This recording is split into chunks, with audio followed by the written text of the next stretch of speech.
What's the way more powerful word than authenticity to act as a signpost for what you want to be doing and what you are doing?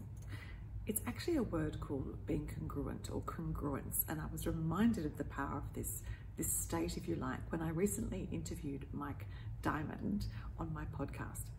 Now, Mike's an incredible character, and the podcast episode is a must listen, but he's a Renaissance man starring in TV shows, writing books, giving presentation, doing the incredible coaching of taking people from addiction to being clean in sometimes 6 days. He's an incredible person, and he was talking about the importance of congruence when he stopped being a drug and alcohol addict. And he went from, and you can listen to him describe it, but he went from doing heroin and drinking a vast amount of alcohol while still performing in his acting and his business ventures without any drama, even working out. But he went cold turkey and stopped straight away because he realized he wasn't being congruent. Now, congruence doesn't even have a particularly great definition in my view. It talks about being consistent, being in harmony. It's a term that's used in maths as well. But the definition really doesn't display the power it has, when I think is way more powerful in using it as like a North Star for your soul and what you want to achieve, much more than authenticity. So let me describe the difference that I believe between being authentic and being congruent, because there's quite a bit of misunderstanding about this. If someone at home or at work does something that is really irritating and I get really upset, let's say it's someone hasn't told the truth, someone hasn't followed through on their word, someone has treated someone else badly, and I am authentically very angry and have some very harsh words of criticism. I'm still being authentic. I'm saying what I think authentically, but am I being congruent?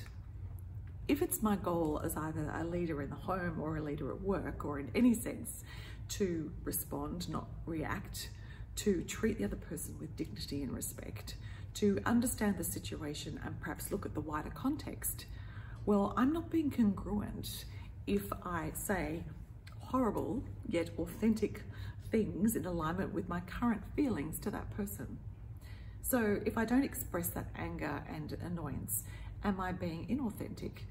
No, I can still have those emotions, but how I communicate is being congruent with how I want to be in the future and the situation I want to create. Mahatma Gandhi talked about authenticity and congruence in very close terms, but when I talk about being congruent, it means following through not only internally on what you want to present to the world, how you want to achieve your success, but then making that match what you do in the outer world as well. An example of not being congruent is sports stars that sadly have fallen into or out of favor because what they were doing with illicit drugs or their private behaviors wasn't in congruence with the clean, aspirational image they chose to project to the world. And I'm not going to name those sports stars. Everyone, I'm sure, can think of a couple of examples, but it does demonstrate so beautifully the difference between authenticity and congruence, because you can argue when they were on the sports field, wherever that is, or in their competition, they were being congruent with they were being authentic in their performance by trying their best and enjoying the accolades. But were they being congruent with being that amazing sports person behind the scenes? Well, no, they weren't.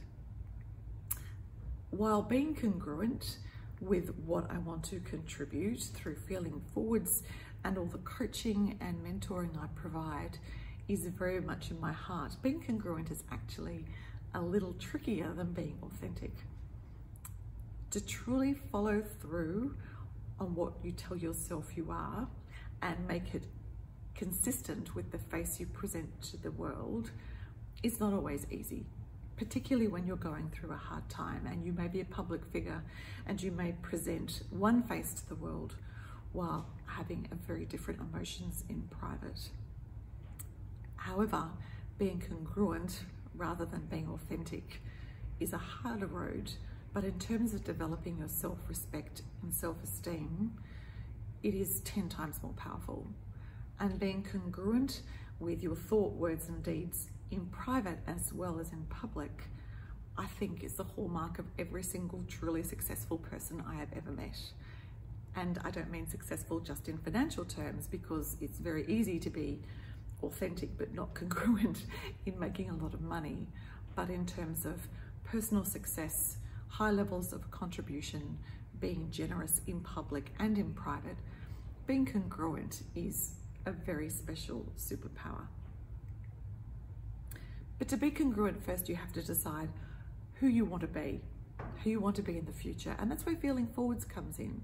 Feeling Forwards is a process scientifically based by which you look forward and think, well, if I became the person who has the life I want, what would I be doing? What would I be looking at?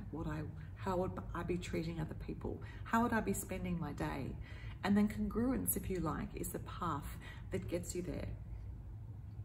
I hope you've enjoyed this. It's a very, very interesting area to dive into. But one thing I do ask myself before I do something behind closed doors that may not be in alignment with my goals is like, am I being congruent? If I treat a stranger who doesn't know who I am, who I may never come in contact again, I can be authentic and say what I think. That may not be kind, but that's not being congruent with my goals and my values and my beliefs. If you would like to learn more about this, please reach out and let me know. I think it's something that really is intrinsic to Feeling Forwards. I haven't covered in the Feeling Forwards book, but I'm going to cover in some future publications. Until next time.